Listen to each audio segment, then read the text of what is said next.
15 दिन 20 दिन पहले हमने यह बात कही थी। तब हम महसूस कर रहे थे कि जेडीयू अपने रास्ता से जो भटक रहा है, हमारे प्रयास ही हमारा था कि नीतीश कुमार जी को हम रोकें कि मत जाइए उस तरफ, और उस तरफ नहीं जाते तब जेडीयू के पास कुछ बचा रहता और उसमें हम हिस्सेदारी की बात कर रहे थे। लेकिन जिस स्टेज में धीरे धीरे नीतीश जी पहुंच गए, अब नीतीश जी के हाथ में कुछ है ही नहीं। जो कुछ भी राजनीतिक जायदाद उनकी थी सब बंधक रख दिया उन्होंने राष्ट्रीय जनता दल के हाथों में। जब सब कुछ बंधक ही रख दिया, उनके पास कुछ है ही नहीं, तो हम क्या हिस्सा मांगे उनसे। अब हम कोई हिस्सा की बात करने नहीं निकले हैं, हम मुकम्मल की बात करने निकले हैं। जो बंधक इन्होंने रख दिया है, समता पार्टी के दौरान लवकुश समाज के लोगों ने, धानुक समाज के लोगों ने, अति पिछड़ा समाज के लोगों ने मिलकर इनको आधार दिया। वही जमीन थी जिस जमीन पर ही बाकी लोगों ने, बाद में दलित महादलित समाज, अकलिया समाज के लोगों ने, सवर्ण जाति के लोगों ने भी उसी जमीन पर अपना पानी पटाया, सिंचाई लोगों ने की, तब नीतीश कुमार जी बिहार के मुख्यमंत्री बने। लेकिन जो जमीन है उस जमीन को ही इन्होंने बंधक रख दिया है। उस बंधक को पूरे के पूरे तौर पे छुड़ाना है, और अब जीरो है नीतीश कुमार जी के हाथ में, तो क्या हिस्सा मांगे। अच्छा उपेंद्र जी, इस जो तेवर आपका जब नीतीश जी के साथ थे, जो तेवर उपेंद्र कुशवाहा था चल रहा था, हत्या, अपहरण, लूट, बलात्कार की घटनाएं रोजमर्रे की घटना बन गई थी। अब फिर से वही दिन वापस होता हुआ दिख रहा है। पटना में आज भी एक छात्र के अपहरण की खबर है, और शिक्षक हैं उस छात्र के पिता, उनसे बड़ी राशि फिरौती के रूप में मांगी गई है। उस विद्यार्थी के व्हाट्सएप मैसेज, उस विद्यार्थी के मोबाइल से ही व्हाट्सएप मैसेज भेजा गया है। अब इस तरह से फिरौती के लिए बच्चों का अपहरण फिर से शुरू हो गया है। अभी 2-4 दिन पहले आप सब लोगों ने देखा होगा कि एक डॉक्टर का अपहरण हुआ। हर तरह से लॉ एंड ऑर्डर का सिचुएशन रोज बिगड़ता जा रहा है।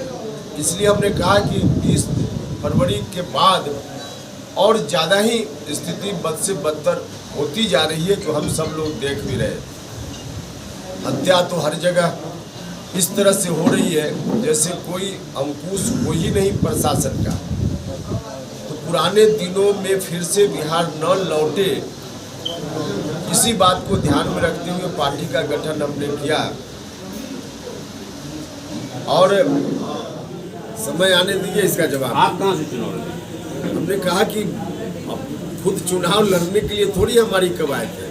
हमारी कवायद तो अभी बिहार को बचाने की है, और इस दृष्टि से पार्टी तय करती है कि गठबंधन हम क्या करेंगे, नहीं करेंगे, कौन व्यक्ति उम्मीदवार होगा, कहां से क्या है, तो पूरी पार्टी तय करेगी। अभी उसका समय नहीं आया, अभी उसका समय नहीं आया, समय आएगा बताइए। बीजेपी पे बहुत बड़ा आरोप है कि बीजेपी 3 एजेंसियों का दुरुपयोग कर रही है लालू के खिलाफ, सीबीआई, ईडी और कई तरह का।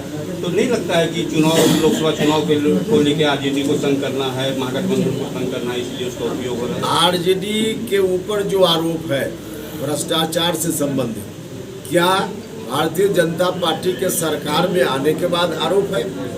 आरोप तो उन दिनों का है। लालू जी पहली बार जेल तब गए थे जब उन्हीं के समर्थन वाली सरकार दिल्ली में थी, और उस वक्त बिहार की सरकार जो लालू जी के नेतृत्व में चल रही थी, सरकार सीबीआई जांच से भाग रही थी। लेकिन सीबीआई से ही जांच हो, इसके लिए किन लोगों ने पहल की थी? जो लोग आज हैं महागठबंधन के बड़े नेता बने हुए, इन्हीं लोगों ने मिलकर हाई कोर्ट में मुकदमा किया। इसमें जनता दल यूनाइटेड के राष्ट्रीय अध्यक्ष जी हैं आवेदक के रूप में, इसमें शिवानंद तिवारी जी जो राष्ट्रीय जनता दल के बड़े नेता हैं आवेदक के रूप में, श्री बीर सिंह पटेल साहब आवेदक के रूप में, इन लोगों ने ही हाई कोर्ट में मुकदमा किया। तब सीबीआई से जांच हुई थी। तो इन लोगों से न सवाल पूछिए कि क्यों, आखिर उन दिनों क्यों आप जांच कराने के? लालू जी जो जेल गए, इन लोगों के कारण जेल गए। लालू जी जो सजा मिली लालू जी को, यहाँ तक कि लालू जी चुनाव लड़ने की स्थिति में भी कानूनी दृष्टि से नहीं है सजा के कारण। वैसी स्थिति में लाने के लिए कौन लोग कोर्ट गए थे?